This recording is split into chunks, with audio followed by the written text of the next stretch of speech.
오늘 우리에게 주시는 말씀 고린도후서 2장 1절에서 11절까지 말씀입니다.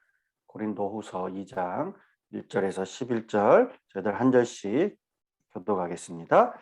내가 다시는 너희에게 근심 중에 나아가지 아니하기로 스스로 결심하였나오니 내가 너희를 근심하게 한다면 내가 근심하게 한 사람에겐 기쁘게 할 자가 누구냐.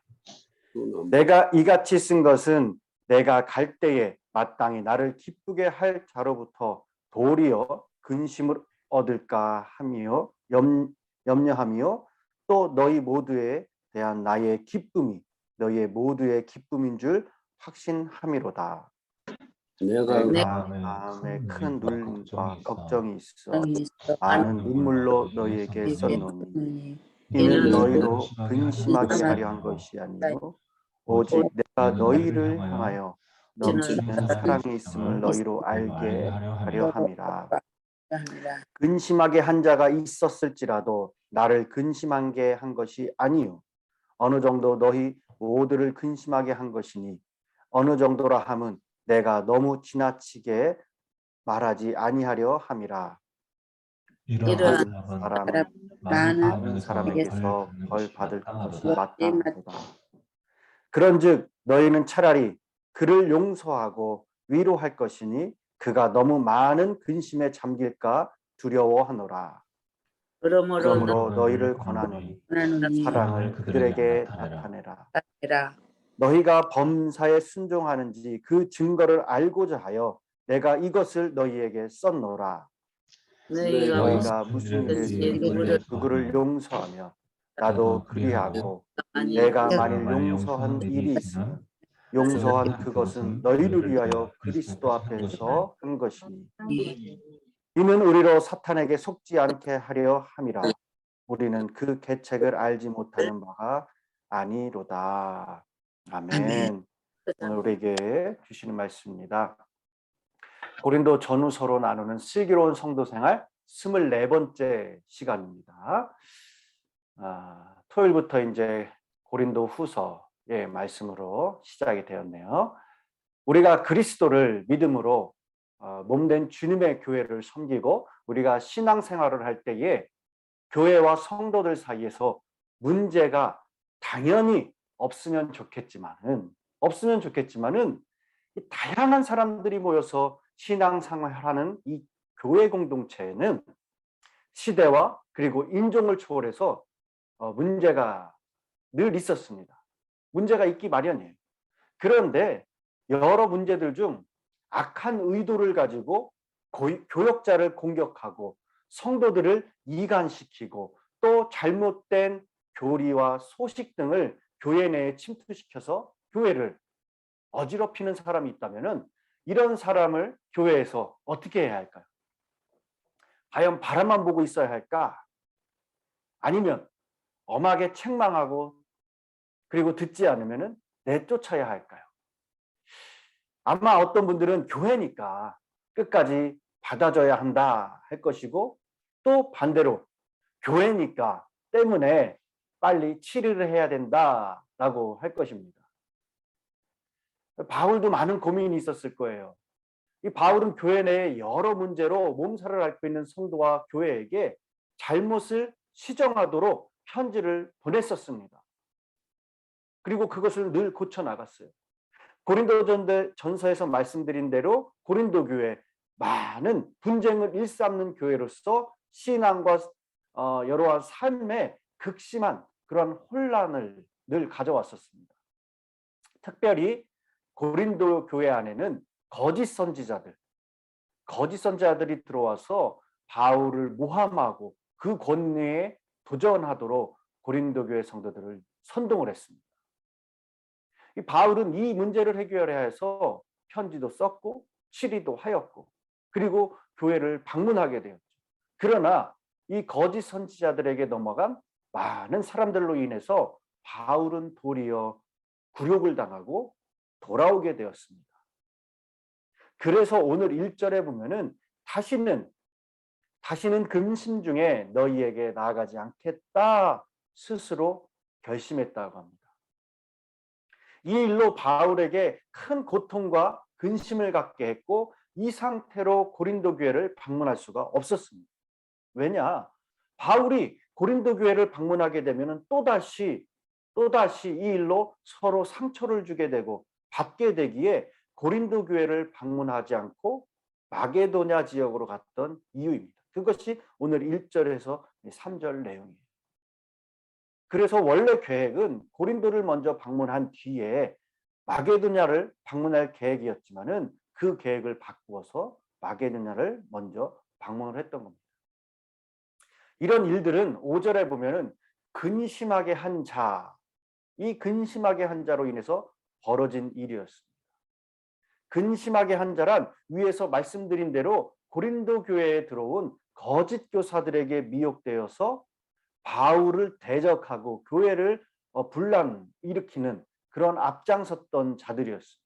이 사람으로 인해서 많은 성도들이 바울을 의심하고 바울이 전한 복음을 버리고 다른 거짓 복음을 붙들게 했던 것입니다. 바울로부터 복음을 전해 들었던 이 고린도 성도들은 이 거짓 교사들의 정체를 분별하고 그들에게 미혹된 이 바울을 근심하게 하는 자, 이 사람을 바로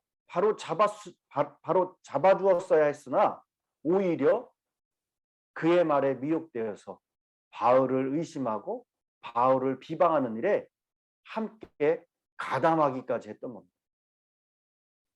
또한 자신들을 방문하여 이를 바로잡고자 하는 바울에게 저항하는 등 서로에게 큰 상처와 근심만 그래서 갖게 했던 것이죠. 그래서 바울이 근심하게 한 자가 있었을지라도 나를 근심하게 한 것이 아니요 너희 모두를 근심하게 한 것이다 라고 말한 것입니다. 그런데 지금은 이제 시간이 흘러 지금은 고린도 성도들이 자신들이 행한 일을 깨닫고 회개하고 바울을 다시 간절히 사모하고 있었습니다. 이 일의 주동자였던 그 사람 역시 거짓 교사들에게 미혹되어 많은 형제들을 실족하게 할 뻔했던 그 자신의 잘못을 깨닫고 깊이 뉘우치고 있는 상태입니다. 그동안 바울은 거짓 교사와 그를 동조하는 자들을 교회에서 엄격하게 처벌할 것을 촉구했었습니다. 그렇게 했지만은 이제 바울은 교회를 향해서 그를 용서하고 위로하고 사랑을 보이라 명합니다. 왜냐?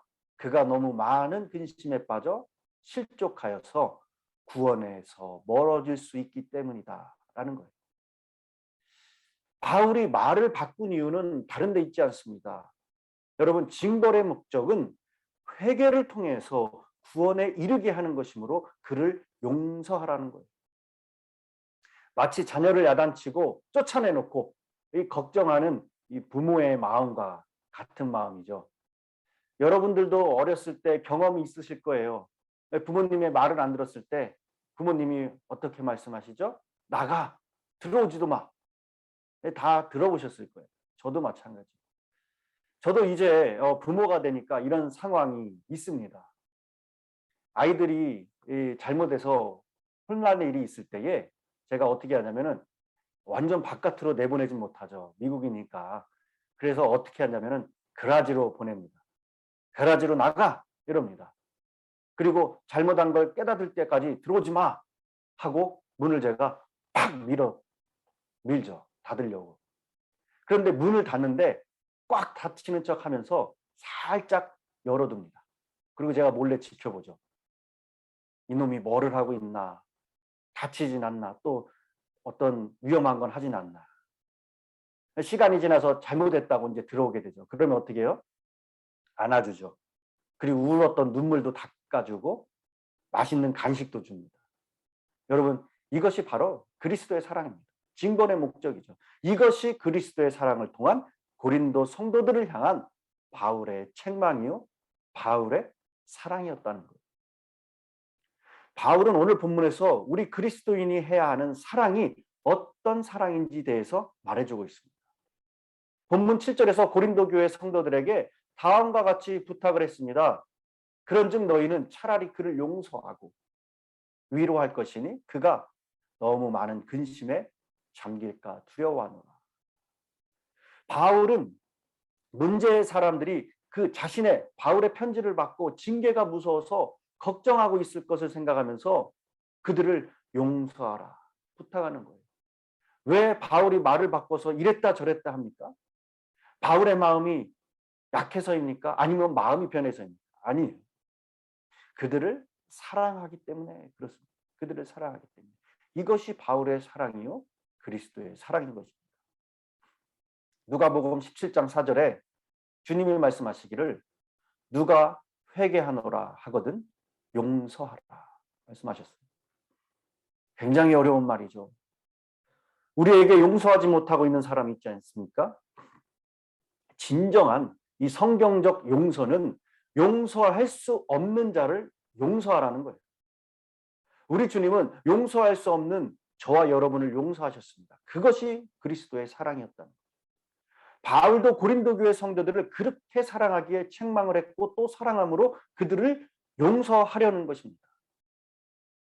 여러분 잘 생각해 보면요.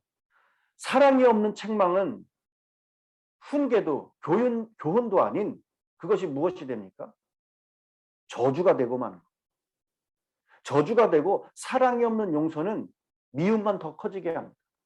그러므로 그리스도인의 책망이나 용서에는 반드시 우리가 전서에서 봤듯이 무엇이 전제가 되어야 됩니까? 사랑이 전제가 되어야 된다는 거죠. 그것이 바로 바울이 말하는 그리스도의 성경적 사랑이라는 거예요.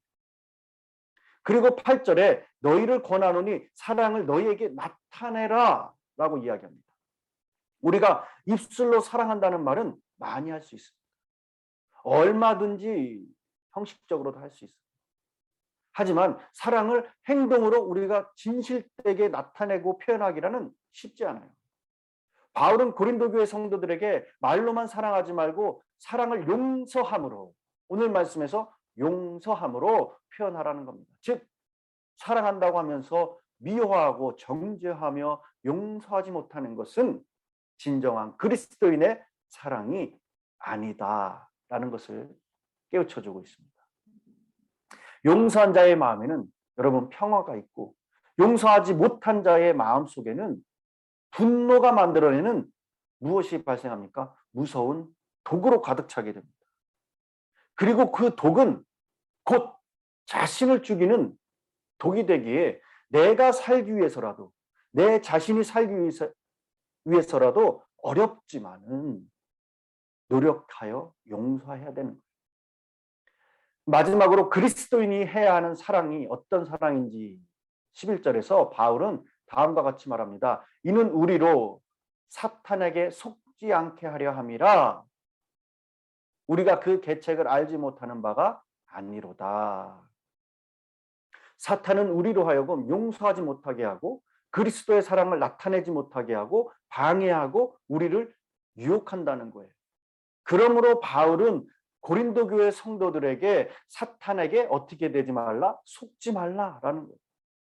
사탄의 속성은 무엇입니까? 거짓말이, 불화, 분쟁, 결과적으로 망하게 하는 것이 사탄의 속성입니다. 만일 여러분의 마음속에 나는 절대로 용서할 수 없다는 그런 마음이 있거나 사랑을 나타내기를 싫어하는 마음이 있다면 그것은 절대로 오늘 말씀에서 비추어 볼 때 그리스도의 마음이 아니요 사탄의 마음인 것을 여러분들 기억하시기 바랍니다. 예수님께서 십자가에 달려 고통을 당하고 계실 때에 십자가에서 뛰어내려 하나님의 아들임을 증거해보라 사탄이 유혹했습니다. 예수님은 물론 그 사탄을 그 유혹에 잘 물리치셨죠. 예수님은 그 십자가에서 고통을 참으시면서 절대로 뛰어내리지 않으셨습니다. 그가 뛰어내리지 않은 이유는 하나님의 아들이 아니기 때문이 아닙니다. 뛰어내리지 않아도 하나님의 아들이기 때문에 그리고 구원을 이루시기 위하심이었습니다. 사탄의 유혹을 이기심으로 구원을 이루셨다는 거예요. 우리는 주님의 마음을 품고 주님의 인도함을 받아서 사는 자들입니다.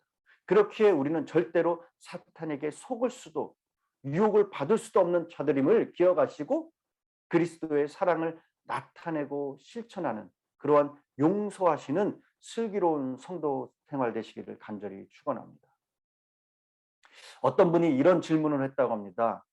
어제 담임 목사님께서도 이 주일 말씀에 질문을 같은 내용을 하셨던 것 같은데요. 천국에 누가 들어가는지 아십니까? 그렇게 질문했답니다. 그 질문에 한 사람이 대답을 했습니다. 예수를 믿어야 가는 것이 천국입니다. 예수 믿는 사람들이 천국에 갑니다. 그렇게 대답을 했다고 그래요. 그랬더니 옆에 있던 다른 사람이 잘 듣고 있다가 이야기했다고 합니다. 틀렸습니다. 천국은 죽은 사람만이 들어가는 곳입니다. 그렇게 대답을 했다. 죽은 사람만. 잘 생각해 보면 맞아요. 예수를 믿은 사람도 죽어야만 죽지 않으면 천국에 들어갈 수 없다는 거예요. 죽어야만 들어갈 수 있는 거죠. 그렇습니다. 죽어야만 천국에 들어갈 수 있어요. 하지만 이 땅에서도 살아 숨쉬는 동안에 우리가 죽지 않고도 천국을 경험할 수 있죠. 여러분, 천국 백성이 되시기를 원합니까? 그것은 내 자아가 깨지고 죽음으로써 이 땅에 살아가는 동안에 내 자아가 죽음으로써 그 심령이 가난한 자가 되고 사랑할 수 없는 존재를 사랑하고 용서하게 되므로 우리가 천국을 경험할 수 있다는 것. 심령이 가난한 자는 복이 있나니 천국이 그들의 것입니다. 죽어야 비로소 가정에서도 교회에서도 직장에서도 우리가 천국을 이룰 수 있습니다. 천국을 경험할 수 있다는 것.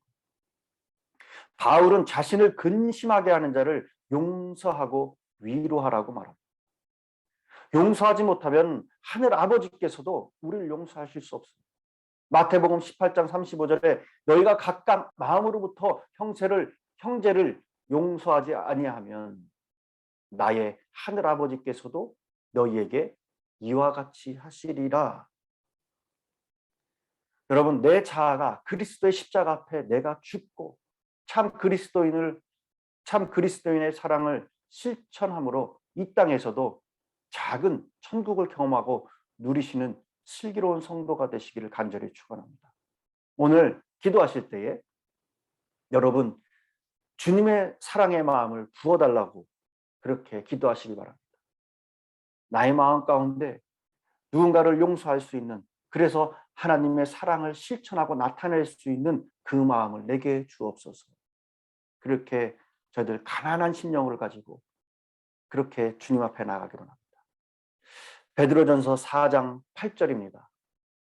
사랑은 허다한 죄를 덮느니라. 사랑은 허다한 죄를 덮느니라. 용서할 수 없는 사람이 있다면 이 시간 오늘 말씀을 들어 우리가 용서하는 그 은혜를 누려서 천국을 또한 경험하시고 또한 천국을 사는 여러분 되시기를 간절히 축원합니다. 기도하겠습니다. 사랑의 하나님, 우리를 지극히 사랑하셔서 우리의 죄와 허물을 용서해 주시고 깨끗게 씻겨주신 십자가의 사랑과 그 은혜에 감사하며 오늘도 그 십자가의 능력을 붙들기로 합니다. 내가 너희를 사랑한 것 같이 너희도 서로 사랑하라고 말씀하신 주님, 이 시간 저희들에게 주님의 마음을 부어주셔서 미움과 원망, 비난과 불평은 다 사라지게 하여 주시옵소서. 용서와 화평으로 성령님 우리의 마음 가운데 주장하여 주셔서 서로에게 복이 되는 역사가 있기로 합니다. 혹시 내 자신 때문에 남에게 아픈 상처를 남겼습니까? 혹시 남에게 아픈 상처를 받았습니까? 그 상처에 예수님의 보혈과 성령의 기름을 부어주셔서 치유하여 주옵시고 주님의 사랑으로 충만하게 하셔서 남을 사랑할 수 있는 마음을 부어주시고 또한 용서할 수 있는 그 마음을 우리에게 허락하여 주시옵소서. 오늘도 간절히 가난하고 갈급한 심령을 가지고 기도의 자리로 나아갑니다. 문제보다 크신 그 주님 앞에 우리의 모든 것을 내어놓고 간구할 때에 주님 그 안에서 주님이 주시는 참된 평안을 누리게 해주시고 기쁨이 있게 해주시고 하나님의 일하심을 경험할 수 있게 해주시고 주님의 음성을 들으며 하나님을 만나는 귀한 은혜의 자리 되게 하여 주시옵소서. 구하고 두드립니다. 찾게 되는 역사가 있게 해주시고 열려지는 역사가 있게 하여 주시옵소서. 이 모든 말씀 우리를 용서하여 주신 예수 그리스도의 이름으로 기도드립니다.